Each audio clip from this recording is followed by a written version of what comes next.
Boa noite. O mundo está com os olhos voltados para a Amazônia, desde que imagens foram divulgadas sobre queimadas. Essas imagens motivaram protestos no Brasil e no exterior. Há informações de que há pelo menos 3 semanas elas já aconteciam, mas fotos, vídeos e imagens fizeram com que a pauta virasse o centro das atenções. A imagem é uma poderosa denúncia de violações.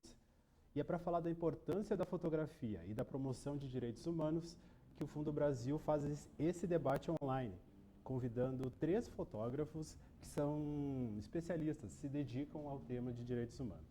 Rosa Galtitano, Jefferson Delgado e Gui Christi. Boa noite. Boa noite. Esse debate é o lançamento oficial do concurso fotográfico do Fundo Brasil, com o tema Combater os Retrocessos. As inscrições começam hoje à noite, agora já 26 de agosto, e vão até 27 de outubro. Grupos, coletivos, organizações e as pessoas já apoiadas pelo Fundo Brasil nesses 13 anos da Fundação podem participar. O regulamento e as regras estão no link que aparece aqui na live. O concurso e o debate também têm o apoio da Fundação TID Setúbal. Agora começa a nossa conversa sobre fotografia e direitos humanos. Queria começar com a Rosa, né, que aproveitar que a gente está mais próximo já. Rosa, né, você que já fotografa direitos humanos, já tem um trabalho até um pouco mais focado com povos indígenas há mais de 30 anos. Tem, por exemplo, né, eu separei 2 livros aqui que eu vi que são Os Índios Primeiros Habitantes e o Raízes Chavantes, mas eu vi que tu trouxe também o Guarani Mbiá. Eu queria que tu contasse um pouco, né, como a fotografia pode ajudar a defender os direitos humanos. E boa noite. Né? Boa noite para todo mundo. Eu acho que a fotografia é um instrumento assim, fundamental para ajudar na defesa dos direitos humanos, porque, como você falou, né, uma imagem realmente, uma boa imagem, ela é fixada, né, no cérebro da pessoa. A gente, quando vê uma boa imagem, a gente guarda, né, para sempre. E eu acho que a fotografia cumpre um papel muito grande, né,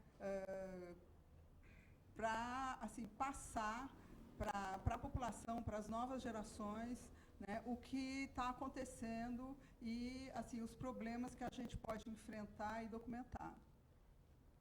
Certo. Eu sei que também a gente, né, deu uma pesquisada um pouco sobre cada um de vocês e que também fazia oficinas para pensar que as próprias comunidades poderiam produzir, né, a sua história, definir a sua linguagem também, né, como... Sim, eu fotografo os povos indígenas há bastante tempo e assim, eu percebi que eu acho que o mais importante de tudo é você dar assim, uns instrumentos para as pessoas poderem documentar a sua própria realidade. Eu acho que mais do que a gente, que é fotógrafo, está documentando, eu acho que é importante, por exemplo, com as comunidades indígenas, eu fiz vários projetos, né, com o povo Chavante, com o povo Guarani Mbiá aqui em São Paulo, os Chavantes são do Mato Grosso, assim, com vídeo, com fotografia, para assim, dar capacitação para os jovens, para eles poderem contar a sua própria história. Porque eu acho que quando as pessoas contam a própria realidade, a própria história, é um outro ponto de vista. O fotógrafo tem um ponto de vista dele, mas a população atingida, ela tem um ponto de vista muito mais convincente, né? E, além de todo esse ensinamento, ajudar as pessoas a se desenvolverem, né, e a poderem resolver os seus trabalhos, os seus problemas, sem a ajuda da gente depois de um tempo. Isso que é o mais legal. Né? Eu trouxe, inclusive, aqui 2 livrinhos que foram feitos. Esse aqui é o Guarani Mbiá, que foi um trabalho que eu fiz junto com as comunidades indígenas, com as 3 aldeias indígenas Guarani Mbiá do município de São Paulo, e foi em 2006 esse trabalho, e a gente ficou assim um ano indo nas comunidades, assim uma equipe, né, com fotógrafos, uma pessoa da área de texto, de jornalismo, e o Pariati, que é um desenhista, né, dando oficinas de fotografia, texto e desenho para os jovens Guarani que quisessem participar. Participaram desse projeto 90 jovens Guarani.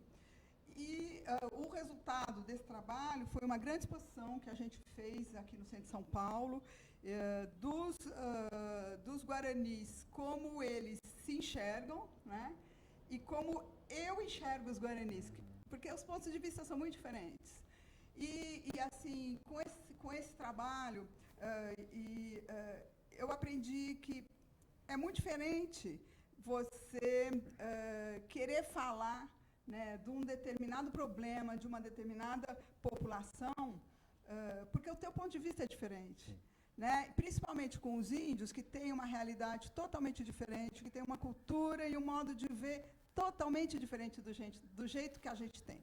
Né? Então, esse projeto resultou nesse livro, né, que é um livrinho pequeno. A gente fez um livro grande também para as escolas, Guarani, que era Guarani e português, né, bilíngue, Guarani e português, e aqui com fotografias, né, a gente usou fotografias e desenhos das comunidades, se você quiser. Esse foi um livrinho que foi distribuído nas escolas, né, e os próprios Guarani ilustraram com desenho, com fotografias, e o texto também é deles.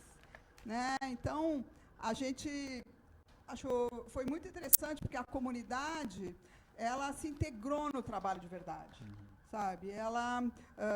E depois desse trabalho, eles tiveram assim, oportunidade de continuar, né, fotografando, documentando a sua realidade e mostrando, né, para a população de São Paulo e do Brasil, né, os seus problemas. Né? Eu acho que isso é a coisa mais importante hoje para mim, porque quando você dá a oportunidade para as pessoas aprenderem, você se surpreende, sabe, com coisas assim incríveis que esses jovens podem fazer. Muito obrigado. Então, eu queria fazer um link também, né, falando de oficinas, né, eu queria falar com o Gui, né, que ele vem fotografando já moradores de ocupações de São Paulo e também pessoas afetadas pela violência da falta de políticas públicas, né, por exemplo, a internação compulsória. Eu conheci também o teu trabalho por indicação aqui de um colega do fundo, do Rafael, através do livro Marrocos, que, enfim, fala, né, da ocupação aqui de São Paulo. Eu queria também, né, podendo linkar, podendo falar, que a gente comentou um pouco rápido do teu gosto pela didática, por falar também de oficinas, mas perguntar também, deixar essa pergunta um pouco mais como norte, sobre se a fotografia ficou mais inclusiva com meios digitais. Boa noite. Boa noite. Bem, eu acho, minha resposta é sim e não, né? Eu acho que hoje, com o advento, né, das novas tecnologias, né, eu acho que a fotografia, como o ato fotográfico, se popularizou sim, né? A gente tem hoje o celular na palma da mão, então eu entendo que quase todo mundo hoje é fotógrafo, né? E isso também permitiu as redes sociais, permitiu o advento de muita gente produzindo conteúdo, seja de denúncia, seja de entretenimento, seja o que for. Mas, por outro lado, eu acho que a produção fotográfica, ela não se pulverizou tanto quanto as mídias sociais e as imagens, né? Porque se a gente for olhar pelas óticas das minorias, digamos, o número de fotógrafos negros, por exemplo, é infinitamente menor do que os brancos. Mulheres e idem, né? A gente teve agora um caso recente de um prêmio aqui no Brasil, que não houve nenhum jurado mulher, né, na banca. Isso houve uma selecionada. E a gente não sabe se houve negros também. Então é muito complicado isso, pela ótica da produção. Mas ao mesmo tempo também, os poucos que nós temos valem por muitos. Isso é um lado bom, né? Temos excelentes profissionais, tanto negros quanto mulheres. Mas eu acho que de fato precisam de políticas públicas e também políticas institucionais, até profissionais mesmo. Como a Rosa falou, nós podemos fazer oficinas para formar profissionais nesses lugares, proporcionar um lugar de fala para eles e eles poderem, sim, fazerem parte dessa produção que é necessária, né? Certo. Obrigado também.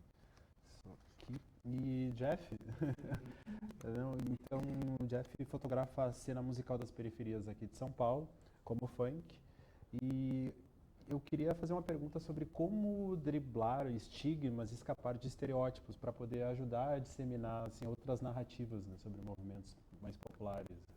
Sim, boa noite, é um prazer estar aqui com essa galera maravilhosa, acompanho o trabalho já tem um tempinho também. Eu acho que a própria mídia ela reforça bastante já diversos estereótipos, ela já vem, principalmente quando o assunto é funk, ela já vem com aquele olhar preso que ela tem, de que o baile funk é droga, prostituição, e às vezes eventos grandes elitistas são da mesma pegada e não são vistos com o mesmo olhar. Então acho que eu já carreguei dentro da bagagem, já não carreguei dentro da bagagem, mas eu consigo identificar que a mídia já vem com esse olhar. Então a ideia quando eu comecei a fotografar foi encontrar essa maré de novas perspectivas, de contar o que não se conta, de mostrar o que não se mostra. Então todos os trabalhos que eu faço, tiro o baile, então é olhar. Às vezes você identifica, aquilo ali de certeza passaria no Atena. E aí você pega o contrário ali de, não, a ideia não é essa. A ideia não é mostrar o que já é mostrado. E também é aquela coisa, né, de tipo, já é tão mostrado aquele estereótipo de negativo, então vamos mostrar o que a galera não vê também. Tem um lado fotográfico que eu gosto de mostrar sempre, são corpos. É uma coisa de que a galera vai para eventos na periferia muito para dançar, para curtir, sabe? Então aquele suor no corpo, aquele sorriso no rosto, sabe? E muitas vezes a pessoa não ingeriu nenhum entorpecente, não bebeu, mas ela tá indo lá para curtir. Então já vem com essa ideia de mostrar o que não se mostra. Posso fazer um adendo? Claro, por favor. Eu acho que eu sempre falo isso, né? Que a fotografia, para mim, é meu passaporte para viver a vida dos outros, né?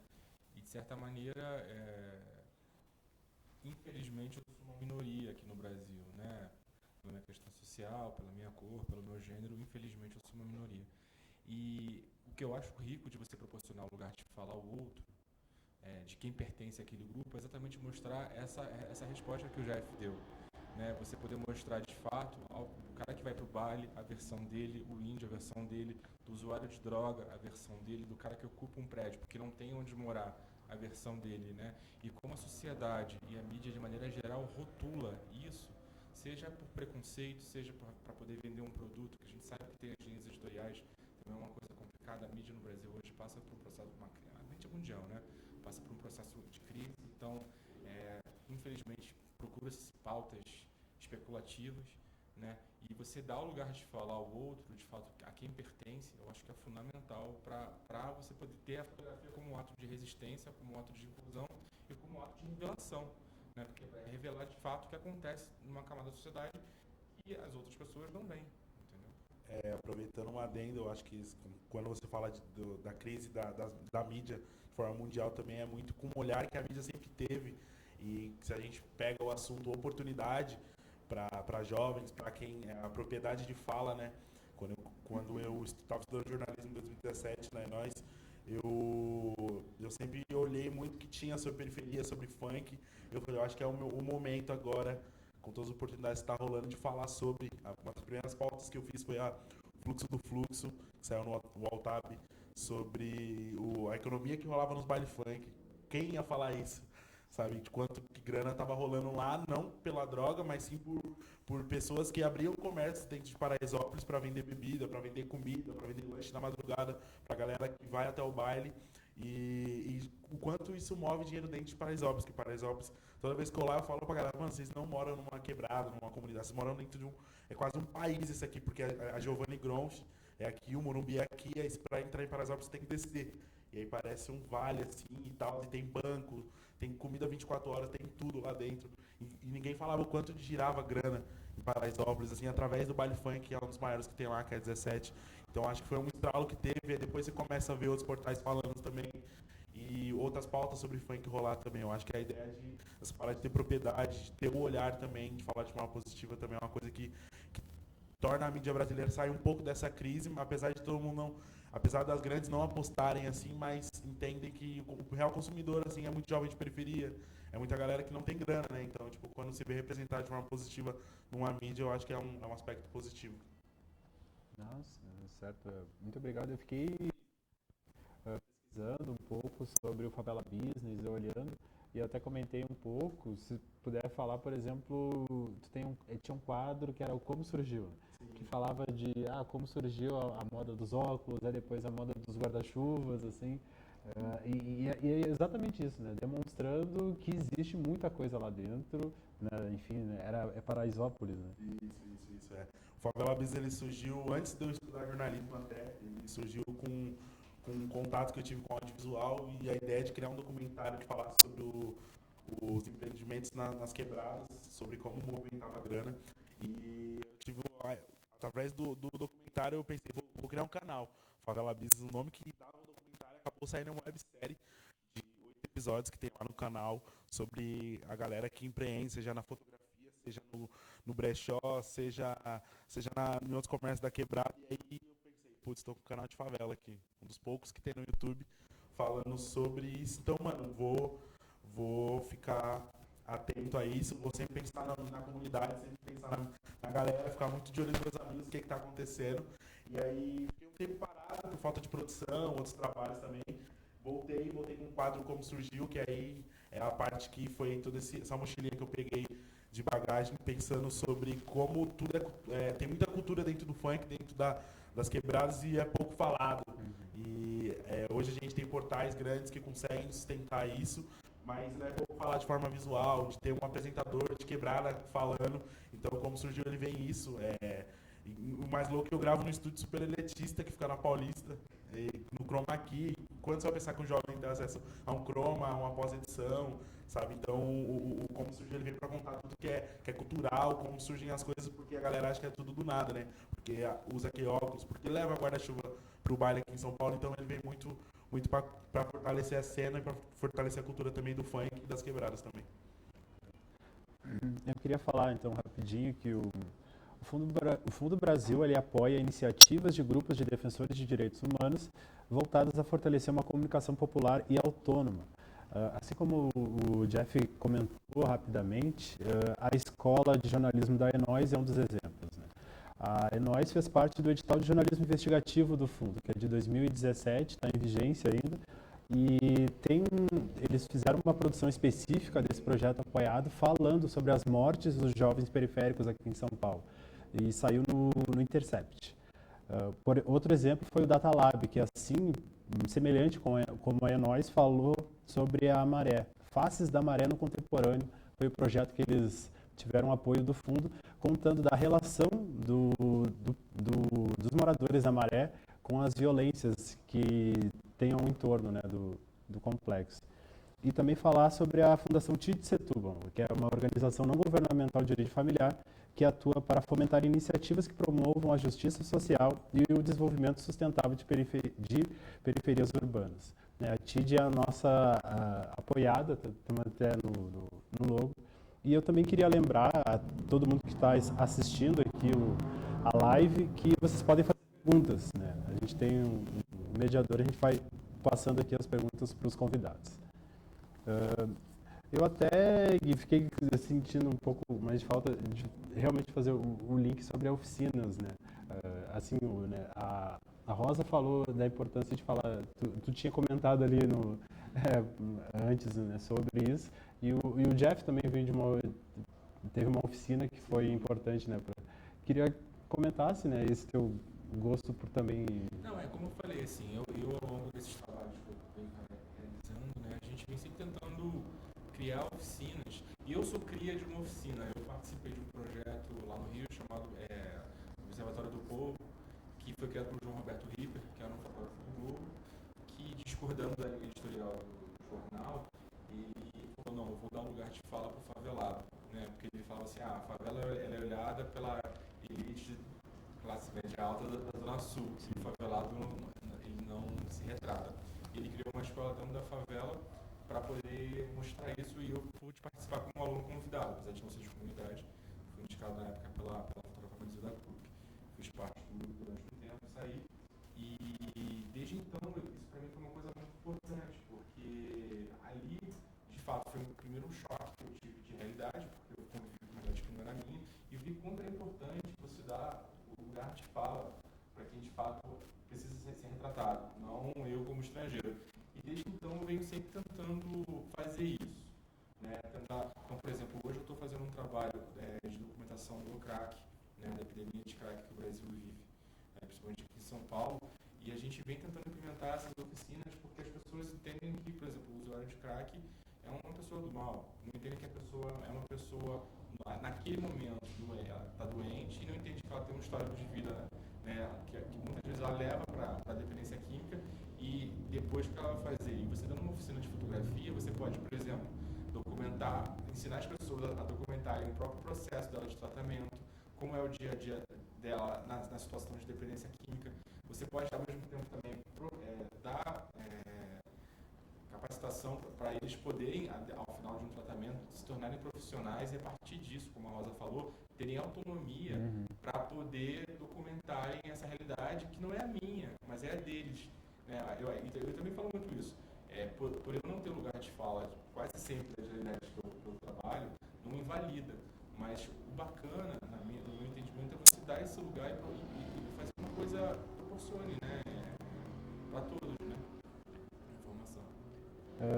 Então, Rosa, eu queria, né, trouxe mais um livro também, falasse um pouco dele, e uma pergunta que veio aqui já, porque quem trabalha com direitos humanos frequentemente trabalha com temas difíceis, né? A pergunta que fizeram. Então, como é que se é possível buscar uma beleza e leveza nesse universo, né?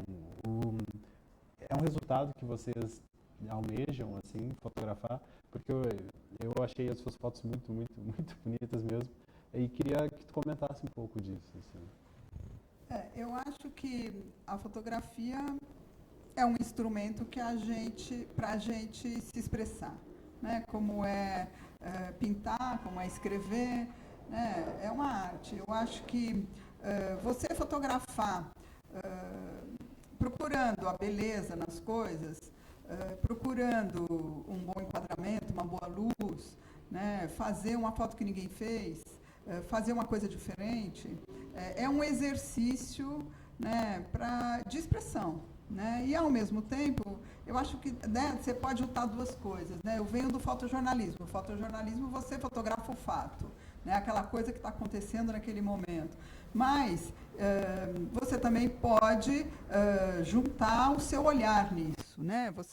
O fotógrafo sempre imprime a sua personalidade, o que ele pensa, a formação dele, no trabalho dele. Né? Eu acredito isso. E, assim, eu acho que você procurar fazer uma coisa diferente na imagem é o que vai tornar essa imagem única. Né? Então, eu acho que a gente pode juntar as coisas, né? Juntar técnica, juntar o seu olhar, juntar os fatos e jogar tudo no liquidificador e fazer uma imagem diferente, de um ponto de vista diferente, que ninguém está fazendo, de um outro lado, de uma outra máquina, de um outro jeito. Né? Eu tive uma experiência muito legal, eu trabalho com os Chavantes há muitos anos, com o povo de Pimentel Barbosa, no Mato Grosso, e assim, foi muito legal, nós desenvolvemos vários vídeos lá com os jovens, né, fizemos formação de alguns videomakers indígenas, e foi muito interessante, porque no primeiro vídeo que nós fizemos, chamava Darine, né, que é um ritual que os Chavantes passam de 5 em 5 anos, eles resolveram que eles iam fazer um vídeo sobre isso, e a gente, na época, eu era diretora da Nossa Tribo, que é uma ONG que eu fundei, e aí a gente tinha comprado uma câmera de vídeo para eles e trouxemos eles aqui para São Paulo para fazer um workshop de edição de vídeo. Né?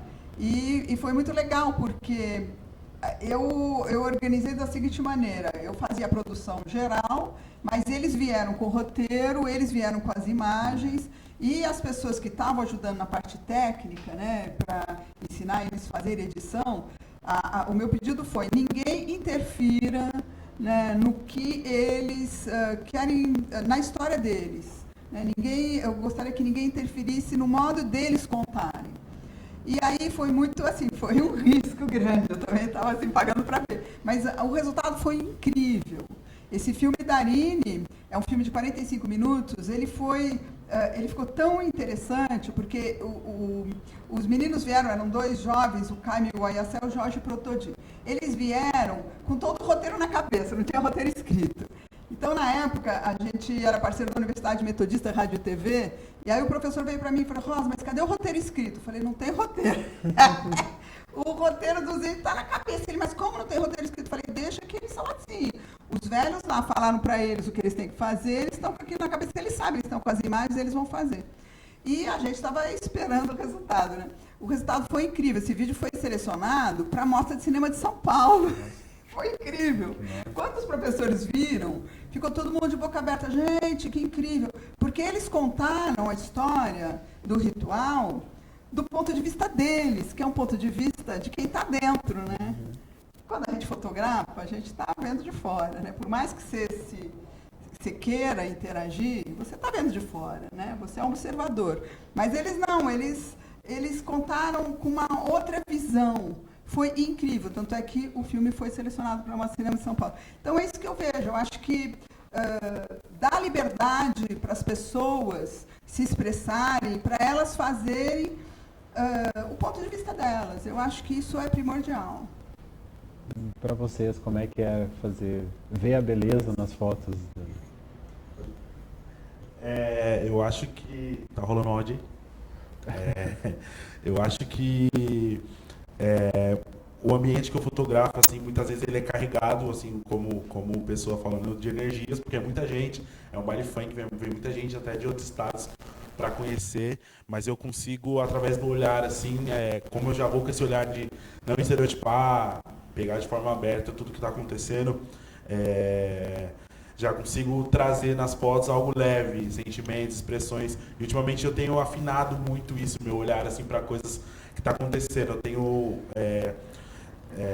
valorizado todas as fotos que eu faço, mas as que expressam sentimentos, assim, eu olho com carinho mais ainda, sabe? De, tipo, entender, com aquele olhando para aquela foto, você vai conseguir entender o que estava passando pela cabeça da pessoa. Eu tô recentemente agora acompanhando a turnê do Racionais de 30 anos e tá até conversando com a minha namorada, eu falei, pô, tem umas fotos que eu olho assim da expressão do cara no palco, assim, dos caras no palco, que tipo, eu fico, meu Deus. Deixa até uma pastinha exclusiva assim pra depois eu ver depois e tal, porque é isso, você conseguir identificar um sentimento através de uma foto, um olhar, um falar, sabe? Então, tipo, você conseguir identificar isso é maravilhoso e eu tenho conseguido perceber que isso traz leveza na foto e traz sentimento, assim. Porque muita gente não percebe, mas foto também é uma coisa que você consegue sentir. Não é um vídeo que está reproduzindo, você está ouvindo, mas você consegue ver um sentimento, consegue sentir alguma parada, sabe? Então eu chego até a ficar emocionado muitas vezes de olhar fotos que eu estou fazendo por ser pessoas importantes, como é o Racionais, Brau, Blue, Kylie J e... Então, eu acho que é isso, assim, a leveza está no olhar também, no sentimento que é passado pelas fotos, e ultimamente tenho conseguido afinar isso mais ainda, e tenho ficado feliz com os resultados. No meu caso é um pouco complicado, né? Porque como eu trabalho com extrema vulnerabilidade, né?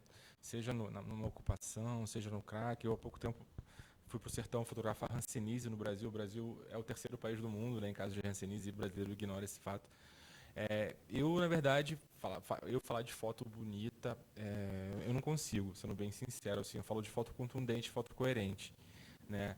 E a minha preocupação, na verdade, a maior de todas, no caso de um retrato particular, que eu acho que é meu foco, né, e é o que eu gosto de fazer, eu busco mostrar o retratado pela minha ótica, pela minha interpretação, mas buscando ao máximo, antes de tudo, da dignidade daquela pessoa. Mostrar que ela é vítima de uma questão, ou seja, quase sempre uma questão social, no caso do crack também de saúde, mas o que eu busco é tentar, através do meu olhar, seja por um uso de uma técnica, de uma luz, de um enquadramento, tentar mostrar para a sociedade que, de fato, existe uma pessoa ali, que aquela pessoa é tão digna quanto a pessoa que vê a foto, de ser bem tratada, de ser considerada, de ser inclusa num grupo.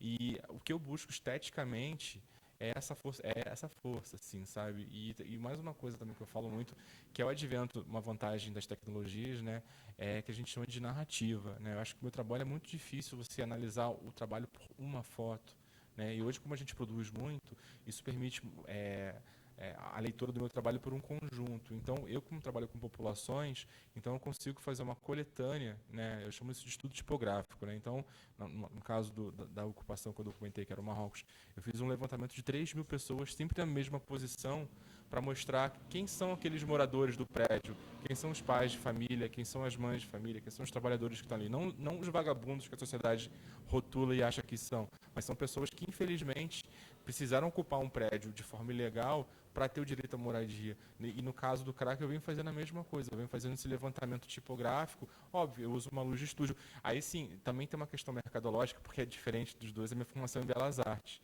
né? E eu tenho essa preocupação estética, então eu, por exemplo, eu monto um estúdio, né, fotográfico, dentro da Cracolândia, exatamente para poder mostrar para a sociedade aquela pessoa que só é mostrada fumando um cachimbo, a pessoa que está literalmente na sarjeta. E a partir do momento que eu monto um estúdio de fotografia dentro da Cracolândia, primeiro, aquela pessoa que seja por 1 minuto, ela se sente digna de alguma coisa, ela está sendo retratada por um fotógrafo que montou um estúdio, então já tem um trabalho ali de bem-estar social, mesmo que mínimo, mas tem.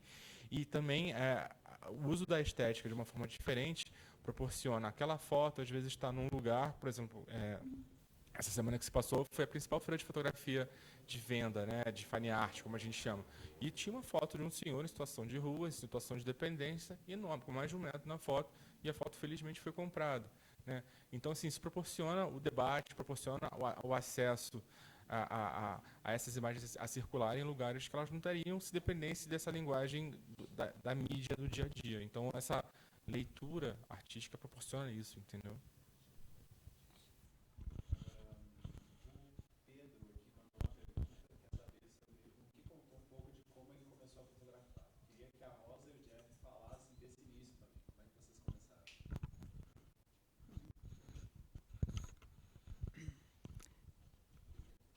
Vou fazer de novo, né, a pergunta. É que está dando interferência aqui no meu microfone. O Pedro quer saber, ele falou assim, um pouco de como ele começou a fotografar. Queria que a Rosa e o Jeff falassem um pouco desse início também. Como é que vocês começaram? Oi, faz tempo. Eu comecei a fotografar na década de 70, né? E eu entrei em jornalismo quando eu tinha 19 anos, fazia faculdade de jornalismo, e uma coisa que me incomodava na faculdade de jornalismo é que não tinha curso de fotografia, né? O curso todo de fotografia, de jornalismo, tinha 6 meses só de fotografia. E não tinha um curso assim, de fotografia na universidade naquela época, né? Então, eu descobri, tinha 2 escolas de fotografia em São Paulo, que era a Enfoque e a Imagem em Ação. São duas escolas pequenas que fizeram história naquela época, que acho que eram as únicas 2 do Brasil. E eu acabei indo trabalhar nessa Enfoco e consegui uma bolsa e fiz um cursinho de fotografia lá, e depois acabei também fazendo umas aulas livres na FAAP, que tinha um laboratório de fotografia que eu podia usar de graça lá. E aí, nessa época, eu comecei a me pautar, era a época da ditadura brava, né? Eu comecei a fotografar movimentos sociais. E aí eu olhava no jornal onde é que estavam acontecendo coisas, eu ia, fotografava e oferecia para os jornais da imprensa nanica naquela época, que era um Movimento, Em Tempo, Versus. E eu acabei virando fotógrafa do jornal Versus, que foi um jornal muito importante da imprensa nanica na época da ditadura. Era um jornal que falava sobre cultura da América Latina e falava também, publicava matérias importantes de grandes escritores da América Latina, e desenhistas e artistas. E, assim, para mim, a minha formação foi no Versus, com um jornalista maravilhoso que fundou o Versus, que era um jornalista que trabalhava no Jornal da Tarde, que era o Marcos Faerman, que fundou esse jornal. E eu comecei aí, depois eu fui fotógrafa da Folha de São Paulo, né, na década de 80. Éramos 4 mulheres numa equipe de 20 fotógrafos, viramos notícia naquela época, porque não existiam mulheres no jornalismo. Mas hoje existem muitas, Naquela época você contava nos dedos. E éramos eu, a Renata Falzoni, a Vani Stein e a Eliana Assunção. Nossa, nós viramos matéria na revista Isto É, de 2 páginas. As meninas da Folha. Foi, assim, abrindo caminhos, né? E depois eu fui da Folha, eu fui para a Veja, e aí eu vi que nada daquilo me interessava, porque, na verdade, eu queria fotografar o Brasil. E já naquela época eu aprendi que a imprensa brasileira não fotografa e não documenta o Brasil. A imprensa brasileira está nas grandes cidades, está trabalhando a favor dos grandes empreendimentos, das grandes corporações, e a gente não conhece o Brasil. A verdade é essa. Através da imprensa brasileira, a gente não conhece o Brasil.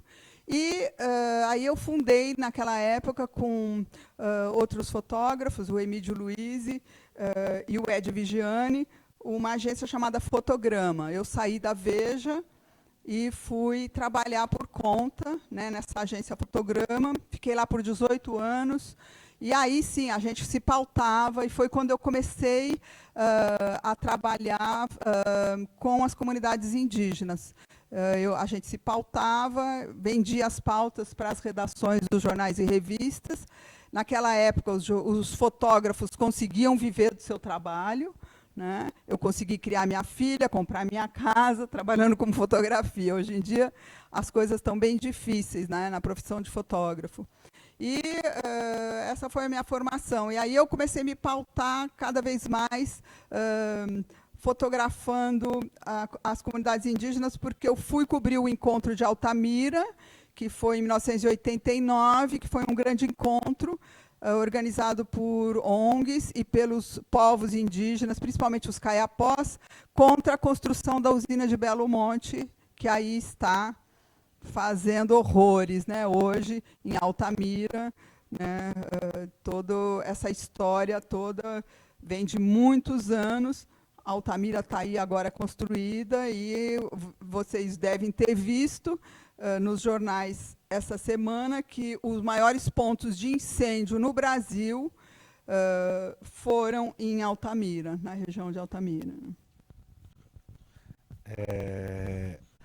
Eu lembro quando eu era muito pequeno, não muito pequeno assim, mas mais ou menos 2012, eu era um pouco mais jovem, e em um aniversário meu pai tinha me dado uma Sony Cybershot, assim, que hoje já está quase virando museu, mas foi um dos primeiros contatos que eu tive com fotografia. Eu gostava muito de fotografar com celular na época e tal, meu pai me deu essa câmera, mas nunca tive um estralo de eu vou trabalhar com fotografia, não, sou sincero, assim, tanto que ela ficou rodando um tempo na minha mão, fazia algumas fotos de eventos e tal, eu tenho até hoje ela guardada ainda. Depois passou essa fase, como muitos jovens de periferia, trabalhei com muitas outras coisas, na feira, trabalhei em granja, shopping center, rodou, minha vida seguiu assim. Em 2016 fui morar com minha irmã na USP, ela graduava lá, me deu um espacinho no apartamento dela lá, e tive contato com um coletivo chamado Porque a USP Não Tem Cotas, e o coletivo lutava muito para ter cotas raciais na USP, e sempre fazia eventos, e a gente fez 2 grandes festivais, eu estava na produção ajudando mais com o lado do bar, que vendia bebida para custear o coletivo, custear todas as ações. E em um momento de pausa lá, uma menina do audiovisual da USP viu olhando para a câmera dela assim e falou, quer fazer umas fotos? Aí eu falei, vamos nessa, né? Isso 2016. E aí ela, faz aí. Aí fiz várias fotos. saíram horríveis, porque eu não sabia o que era fotometria, ISO, velocidade do obturador, não sabia nada. Tudo escuro, mas foi um dos primeiros contatos da minha volta. Essa foi a mesma câmera que ficou na minha mão, uma 70D. Eu não sabia o valor de uma 70D, eu fiquei com a câmera muito cara, andando pelo centro da cidade, assim, e pelas quebradas com a câmera muito cara, sem saber o valor, e questão valor financeiro, né? Mas isso foi um pontapé, assim. Aí eu comecei a produzir fotos das quebradas, dos bailes, tudo devagarzinho ali.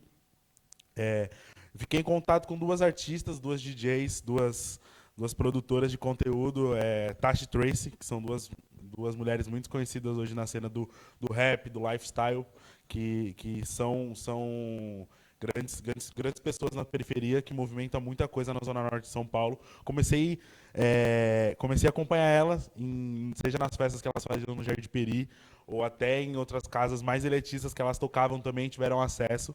Acompanhei ela na metade da tour delas com a CRIO que elas participam, que é a Ceia, fotografei São Paulo, fotografei Rio de Janeiro, e aquilo foi muito louco para mim, que eu já estava ali fotografando duas artistas, tendo acesso a grandes espaços, ainda estava fotografando o baile no tempo que eu tinha. E aí entrei por fotojornalismo, com o Altab, e trabalhei 8 meses no Conzilla.com, onde eu também tive uma pessoa que afunilou um pouquinho, me ajudou a afunilar um pouco o meu olhar também, que foi o Renato Martins, o editor-chefe da redação do Conzilla.com. Me deu vários toques, e aí eu fiquei um tempo no fotojornalismo, produzindo e escrevendo fotos para a matéria também, onde ali eu tive outro olhar, outro processo de evolução na fotografia também. Enquanto isso, eu também já estava com alguns artistas na madrugada, fotografando e registrando shows, artistas do funk, que é o grupo NGKS, que é onde eu trabalho também, sempre quando rola tempo ainda, que é um grupo de funk que, através do passinho, movimentou a cena e deu uma revolucionada em questão racial até o funk, em questão de estética também. Então foi isso, assim, uma bola de meia, tudo acontecendo atrás do outro. Também veio através do Cari Jorge, que é filho e produtor do Mano Brown, consegui fotografar alguns shows do Brown, e aí rolou a turnê também. Então, tipo, tudo acontecendo muito, muito pouco tempo, mas tá rolando. Comparado aos dois profissionais que eu estou de lado, tem um pouco tempo, mas creio que tá tudo rolando. Eu vi o Gui falando sobre propriedade para fotografar aquilo, e tal, e quando a galera vê sempre saindo alguma foto de alguma artista que eu faço, por exemplo, o Brau, Ice Blue, KLJ ou Ed Rock, no perfil dos caras, os caras acreditando que a gente sabe que é isso, mas a galera fala, mano, eu acho que é sobre isso, tá ligado? Você tem uma história inspiradora, sabe? E tem uma artista que canta, que ele fala que as pessoas não pagam pelo trabalho que eu faço, mas sim pelo que eu carrego, pela história que eu tenho, sabe? Então, tipo, quando eu vejo, além de todo o trabalho que eu tenho, o olhar, a fotografia, mas não é só um fotógrafo jovem de periferia fazendo um trabalho, sabe? É toda uma história que vem por trás, assim, de alguém que ninguém botava fé, que foi expulso da escola e hoje roda o Brasil com o Racionais MC, sabe? E outros artistas também, todo o trabalho que faz. Então, eu começo a refletir que é muito mais que fotografia, sabe? É sobre viver, é sobre ter acesso, é sobre oportunidade também. Sempre gosto de pontuar isso, porque é como o Gui até pontuou muito, até mais do que eu. A cena a cena da fotografia hoje no Brasil tem poucos negros, tem poucas mulheres, assim, eu sempre gosto, eu até postei no Twitter recentemente, deu uma viralizada, eu falei, você é artista negro, se tiver a oportunidade, convide um outro fotógrafo negro para fazer uma foto de capa, de um álbum, de single, dirigir um clipe, chamou a mina, sabe? Então acho que é essa parada. Eu até dei uma entrevista recentemente pro BuzzFeed e falei, a parada é sobre oportunidade também, sabe? Convide. Porque muitas vezes a gente sabe como artistas no set tem direito de falar, não, quero que aquele cara faça as fotos.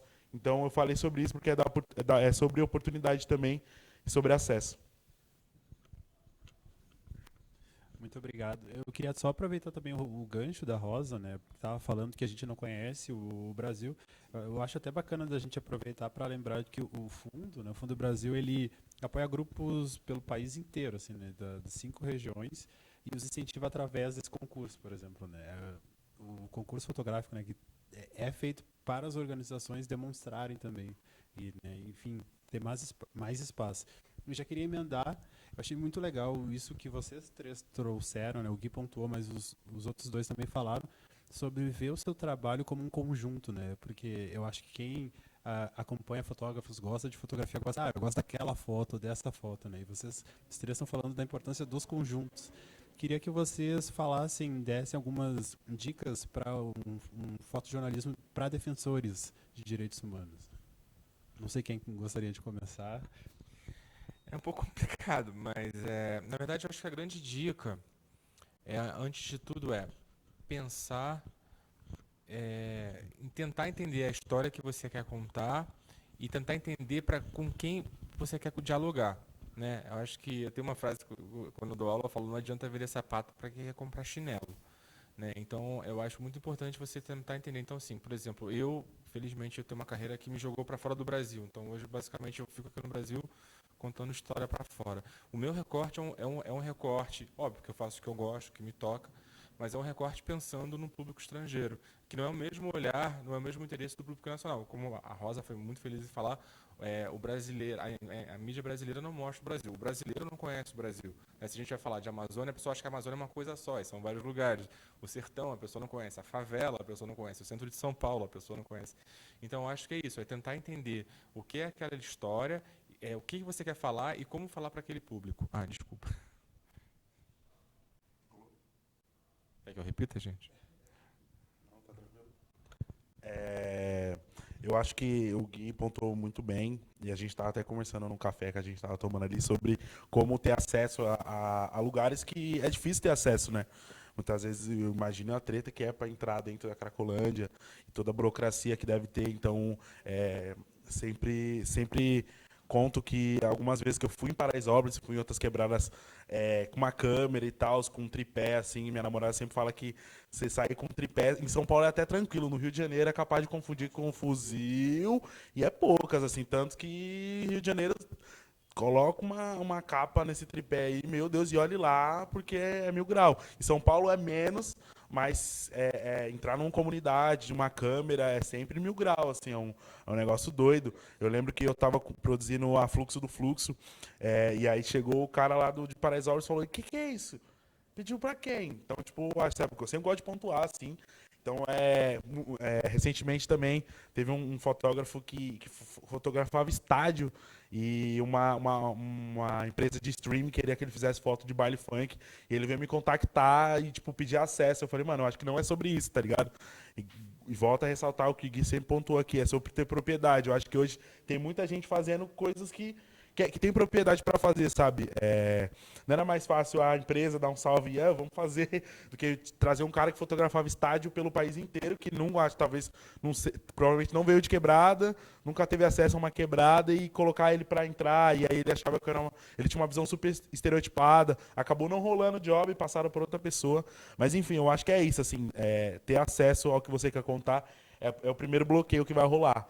Mas eu acho que não pode desistir sobre isso, tem que trocar ideia, tem que dialogar, pesquisar também, saber onde você está pisando, sabe? Eu acho que essa é a ideia, sendo bem sendo bem direto mesmo, para não entrar em furada, sabe?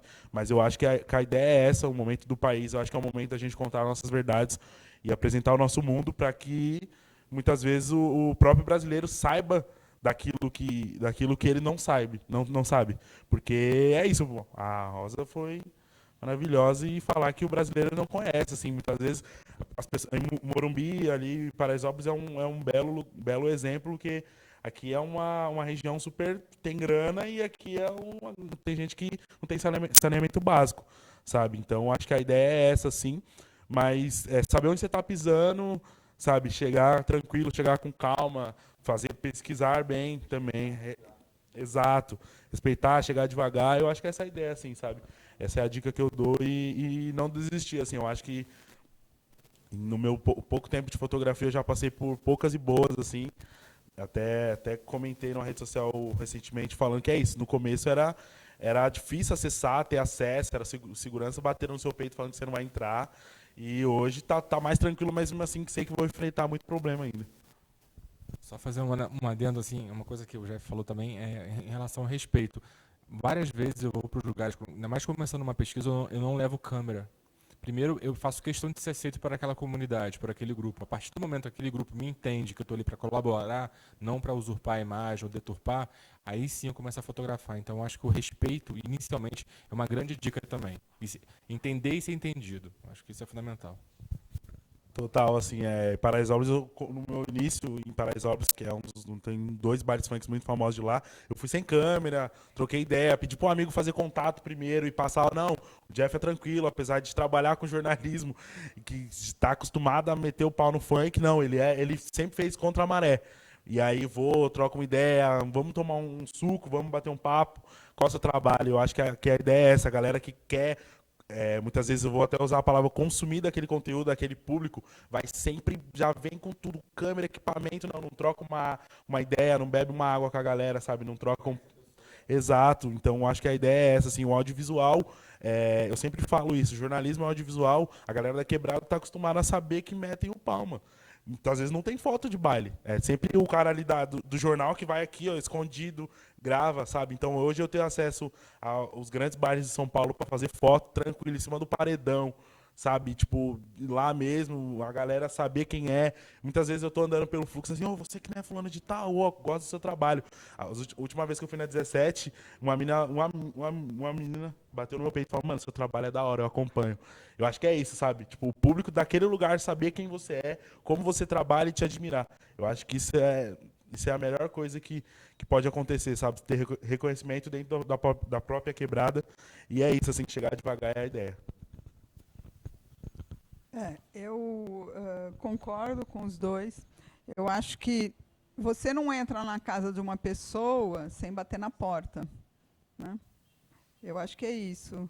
Você não gostaria que alguém entrasse na sua casa e sem te pedir licença e começasse a fotografar, né? Eu acho que é como as pessoas se sentem quando um fotógrafo chega numa determinada comunidade e não conversa sobre aquilo que ele está fazendo ali, né? Eu acho que é primordial você chegar para o dono da casa, né? Ou para o chefe da festa, ou para quem organiza, né, o trabalho na Cracolândia, sei lá, ou para um cacique indígena, né?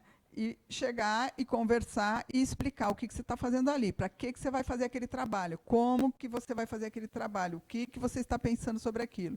E pedir uma autorização para a comunidade, né? Eu acho que todas as pessoas que estão nos ouvindo, né, que provavelmente trabalham, né, com diferentes tipos de comunidades, eu acho que isso é assim a regra principal, né? Explicar para as pessoas o que a gente está fazendo, o que vocês estão fazendo ali, e como vocês querem documentar aquilo, e como que a comunidade acha também que seria legal você documentar, né? Porque daí as pessoas te aceitam, né, nos lugares, você assim, fica mais tranquilo para trabalhar, e você vai ter acesso a coisas que você não teria se você não tivesse essa conversa com as pessoas, né? Na Cracolândia, por exemplo, uma coisa que eu faço questão, dos retratos que eu tenho feito, tem quase 2 anos que eu faço regularmente esse estúdio que eu monto, eu faço questão de retornar e eu faço um retrato de 3x4 das pessoas. Porque muitas pessoas que estão ali na rua, eles perdem documento, né, por N motivos. E às vezes tem gente que me pede foto simplesmente para mandar para a família para provar que está vivo. Então, eu realmente, assim, eu fotografo a pessoa, por exemplo, hoje, mando imprimir, no dia seguinte faço questão de... nem sempre eu encontro as pessoas, mas eu deixo num lugar específico, eu sei que elas pegam. Então, você aquele público que você está documentando, ele entender que você está ali para agregar, né? Você está ali para respeitar e não para agredir, se tem mais um que vai roubar. Acho que isso realmente é o pulo do gato. A partir do momento que as pessoas entendem que você vai ajudá-las e não prejudicá-las, você consegue o trabalho. Só para somar mais um pouquinho, acho que a ideia também é muito isso. A última vez que eu fui em Paraisópolis, do nada os caras sacou uma GoPro no meio do baile, assim, como se fazer um clipe, sabe? E aí falavam, mano, rola você fazer umas fotos de making off, aí fiz, mandei, os caras usou no Instagram. Eu acho que essa é a ideia, assim, sabe? Quando um fotógrafo ia no meio do baile fazer umas fotos de making off, assim, sabe? Já fiz a capa a thumbnail do clipe, eu que fiz. Sabe, eu acho que essa é a ideia. A gente até deu risada e falou, mano, como é uma coisa orgânica o funk, a quebrado, né? Do nada, uma GoPro, sabe, que se não tem uma boa iluminação, sai tudo granulado e tal. Mas os caras sacou e fez o clipe lá, sabe? Então, tipo, essa ideia, somar da forma que dá. Muitas vezes eu faço foto de bar lá, que a galera usa no Instagram, é bebida, é aquilo. Então, acho que é essa ideia, somar com o ambiente que você tá presente também, torna tudo mais fluido e super, super tranquilo depois, assim, sabe? Rola até job depois, rola até parceria, sei lá, vem depois, encosta aí, é sempre isso também. Obrigado. Então, na linha dessas perguntas, né, que a gente está circulando, o Rafael mandou uma falando assim: vivemos em um momento de disputa de narrativa, em que é preciso despertar a consciência das pessoas para a importância de defender direitos humanos. Qual é o papel da imagem nessa disputa? Quem gostaria de começar? Pode repetir? O papel da imagem narrativa. É isso, qual a importância, o papel da imagem na disputa de narrativa, porque a gente vive nesse momento, né, de estar todo mundo se disputando, em que é preciso despertar a consciência das pessoas sobre defender direitos humanos. Eu já até comentei aqui, mas eu acho que é a ideia de reforçar também. Ir contra o estereótipo, ir contra a ideia que já está pregada e dominada sobre que índio é um pessoal que não dá para acessar, o que tudo que a gente é cara do mato, sabe, que vive pelado, sabe? Eu acho que esse é o estereótipo bizarro que existe, ou que quem é funkeiro não tem educação, não, sabe, só quer saber na putaria da droga, não trabalha, sabe? Eu não quero educação. Recentemente eu fiz uma matéria chamada o chavoso da Universidade Pública, que é o Thiago Torres, que ele é um jovem de periferia que é, mano, chave, assim, usa roupa de funkeiro e é funkeiro e passou na USP, faz ciências sociais. Foi uma das matérias mais vistas do portal que eu escrevi e, mano, eu lembro que era a tiazinha de quebrada compartilhando. Eu acho que foi uma quebra estereótipo e nesse momento de narrativa, de ir contra a maré, eu acho que é isso, assim, somar de forma positiva. E as fotos que eu fiz, sabe, era ele de camisa do Flamengo, várias correntes, Juliette, Oakley, do lado da placa da USP, assim, sabe? Então, tipo, eu acho que é isso, ir contra o estereótipo. É um trabalho de contranarrativa, na verdade, né? Eu acho assim, a gente está vivendo um tempo muito complicado de fake news, né? A pessoa pega uma foto de deturpa, né? É o lado ruim dessa acessão digital. Mas eu acho que é um trabalho de fake news e acho que tá muito alinhado com a postura do produtor da imagem. Né? Eu acho que não adianta eu ter um discurso, falar de inclusão, nananã, se na prática eu não faço isso. Então, eu acho que e tem muito a ver também, no caso do fotojornalista, com o veículo que ele trabalha. Então, tem veículos que eu não trabalho, porque eu não acredito naquela linha editorial daquele veículo. Né? Então, tem muito esse posicionamento, assim, eu acho que é você produzir, ter a postura e saber onde a sua imagem vai transitar. Eu acho que é isso, na minha opinião. O interessante que você falou de fake news é que o próprio Thiago, ele pegou um livro e, tipo, como fosse a ideia de portar uma arma, e ele falou, não, acho melhor não usar essa não, vai que alguém tira o livro da minha mão, coloca uma arma mesmo, aí, tipo, é super, super caso que você falou, eu acho que a ideia, que é isso, o momento que a gente está vivendo é complicado, mas ir contra a maré e mostrar que não é exatamente aquilo que é pregado, que é mostrado há anos, que eu acho que é essa a ideia. Rosa, por favor. A imagem tem uma força que é só dela, né? Eu acho que uma coisa muito assim importante que está acontecendo no mundo inteiro, né, é a falta de informação das pessoas quando vem uma notícia, quando vem uma imagem, né? Porque se você hoje em dia, principalmente aqui no Brasil, né, a gente assim está com uma enxurrada tão grande de fake news e as pessoas não têm muita informação para saber o que é real e o que não é. Né? E isso faz com que as pessoas o tempo inteiro assim acreditem em coisas que não são reais. Né? Eu acho que assim a primeira regrinha básica de você saber se uma imagem está realmente mostrando aquilo que ela está, né, onde ela está sendo veiculada, com a legenda que ela está, é você saber a origem da onde veio essa notícia, de onde veio essa imagem. Né? Por outro lado, assim, se a gente for falar da fotografia só, né, sem nenhum outro contexto, né, a fotografia ela tem o poder de comunicar por ela só. Né?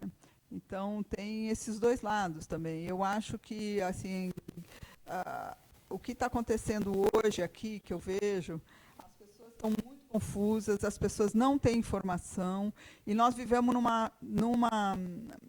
assim, o Brasil tem, né, todo mundo sabe, nós temos 1% da população que detém toda a riqueza do país, né, e nós temos uma população que está cada vez mais pobre, né, principalmente nesses últimos anos, a gente está perdendo direitos, né, com esse novo governo a cada dia, né, e eu estou vendo que as pessoas também não estão querendo saber disso, né, então eu acho que as pessoas têm que ficar atentas e têm que procurar as fontes, têm que estudar, têm que ler, têm que saber de onde que estão saindo essas imagens, como é que elas estão sendo veiculadas, né? É isso. Obrigado. A gente já está chegando nessa 1 hora de conversa aqui, de debate. Queria ouvir, né, os encaminhamentos, as conclusões aqui de vocês. Bom, vocês querem começar?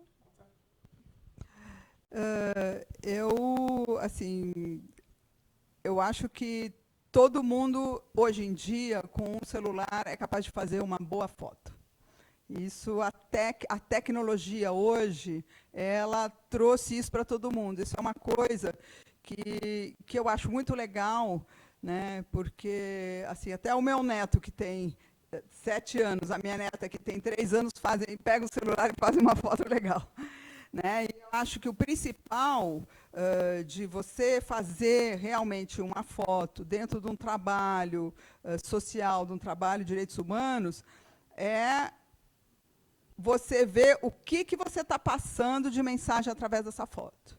Né? Eu acho que isso é a coisa mais importante. Que mensagem que a gente está passando através dessa fotografia que a gente está fazendo? O que a gente está querendo falar para o outro? Né? Eu acho que a boa foto é aquela que consegue comunicar, né, o que você está querendo falar. Né? Então, a gente tem que ter uma concentração, tem que olhar aquilo que a gente está fazendo, aquilo que a gente está documentando, e tentar fazer assim, um resumo, né, do que é aquela situação dentro de uma foto. Essa que é, assim, né, é esse que eu acho que é o desafio. Né? Eu acho, primeiro, agradecer a oportunidade de estar aqui. Acho que é bacana, dentro da realidade que eu vivi e vivo, assim, estar ao lado de pessoas importantes. É bacana todo o trajeto que eu tenho, e eu acho que é isso também. A gente até comentou sobre o valor de ONGs, projetos, sabe? Eu acho que a Enóis eu ter estudado na Enóis, a oportunidade que eu tive, assim, foi bacana. Eu lembro que em dezembro, agora vai fazer 1 ano que eu saí do país pela primeira vez, fui para o Uruguai, cobri um evento que teve lá, e foi a Enóis que recomendou, assim. Então, tipo, tenho muito a agradecer ao pessoal da Enóis, tudo pelo que eu estudei, pelas oportunidades que vieram também, o Altab, The Guardian, que eu já escrevi também. Então, quando eu ia na minha vida imaginar isso, sabe? De toda essa realidade, eu quase não me formei no ensino médio, sabe? Eu não gostava de português, e depois de anos você vira jornalista. Assim, minha professora de português até mandou mensagem esses dias, falou: caramba, o mundo girou, hein? Eu falei, pra você ver, já escrevi um guia gastronômico, sabe? Então, tipo, ela, mano, você odiava a minha aula e hoje você tem um livro, sabe? Então, acho que a ideia, assim, volta a ressaltar sobre oportunidades, sobre acesso, sobre conhecer e passar tudo que a gente tem ensinado. Infelizmente, ainda não cheguei ao ponto de dar um workshop e dar aula ainda, mas toda oportunidade que eu tenho de ensinar e de recomendar cursos ou até vídeos no YouTube, que foi onde eu estudei madrugadas e madrugadas, com esse acesso da internet. É super, super importante ressaltar a informação que a internet tem, que o YouTube tem, de muitos vídeos, tem como aprender a fotografar lá também, fora o celular também, que é uma ferramenta na palma da mão que você consegue transmitir uma imagem, contar um fato. Eu acho que é isso, assim. Tem muito jovem que manda mensagem no direct do Instagram. E aí, tô começando a fotografar. Esse dia eu fui num rolê, um cara, tô começando a fotografar por causa de você. Eu, mano, quase chorei no meio do rolê, assim. Aí eu fiquei, mano, eu acho que é sobre isso, assim, sabe? Crescer é importante, mas também propagar a informação e ajudar quem tá vindo também. É muito importante também não dominar a cena e colocar no seu peito. Eu acho que é sobre isso. Tenho comentado bastante com alguns fotógrafos também. Recentemente fiz um trabalho com uma fotógrafa de Salvador, Ellen, gente fina demais, tem um trabalho lindo. E a gente ficou comentando que é isso, a cena é dominada por muitos homens brancos, héteros, sabe? Então, e acho que é isso também, a gente tentar uma forma de ajudar quem tá vindo, gente da gente também, e dar acesso, e conversar mais, falar sobre valores. Muitas vezes, porque a gente não fala, a gente acha que todo mundo é concorrente, mas muitas vezes a gente está sozinho também ao mesmo tempo, mas trocar esse papo, assim, eu acho que é isso. E vamos que vamos. Bem, também queria agradecer a oportunidade. Eu acho muito bacana poder estar aqui junto com os dois também e poder estar falando da fotografia e da fotografia de direitos humanos, né, que é uma coisa que me encanta. Eu acho que a minha maneira de concluir assim, eu acho que a fotografia de direitos humanos eu entendo quase como uma missão, porque é muito difícil, é muito difícil. A gente briga contra a maré o tempo inteiro, assim, sabe? Mas ao mesmo tempo, a partir do momento que você tem uma vitória, não precisa ser grande, não. Você não precisa ganhar um Pulitzer, sabe? Você pode, às vezes, ajudar um irmão e ver um irmão um pouco melhor, sabe? Assim. E não só necessariamente fotografando. Às vezes você conhece um cara e o cara, pô, você ali no rolê da pauta, você sabe que, pô, vou fazer um negócio aqui pro cara ficar feliz. Isso é o trabalho de fotografia de direitos humanos, assim. Eu acho que também o fotógrafo, ele não pode esquecer que ele é uma pessoa, ele é um ser humano. E eu acho fundamental a troca e fundamental você agregar aquela pessoa, aquele grupo. E se você puder fazer isso através da fotografia, é melhor ainda. E uma coisa que eu sempre falo assim, eu não tenho a menor pretensão de mudar o mundo. Eu acho que é um trabalho muito grande para uma pessoa só. Mas a partir do momento que uma pessoa ela entende a minha mensagem e ela propaga essa minha ideia, eu já me sinto um pouco com minha missão cumprida. Então, eu acho que a fotografia de direitos humanos é isso, é você falar para o próximo, e o próximo passar essa mensagem e a gente criar uma rede do bem. Né? Eu acho que é o grande trunfo da fotografia de direitos humanos e a força da fotografia. Gui, Jefferson, Rosa, queria agradecer em nome do Fundo Brasil. Muito obrigado por hoje, pela conversa, né, por esse debate. E queria lembrar que, então, a partir de hoje, dia 26 até o dia 27 de outubro, estão abertas as inscrições para o concurso fotográfico Combater os Retrocessos, né, a segunda edição do concurso fotográfico do Fundo Brasil. Muito obrigado.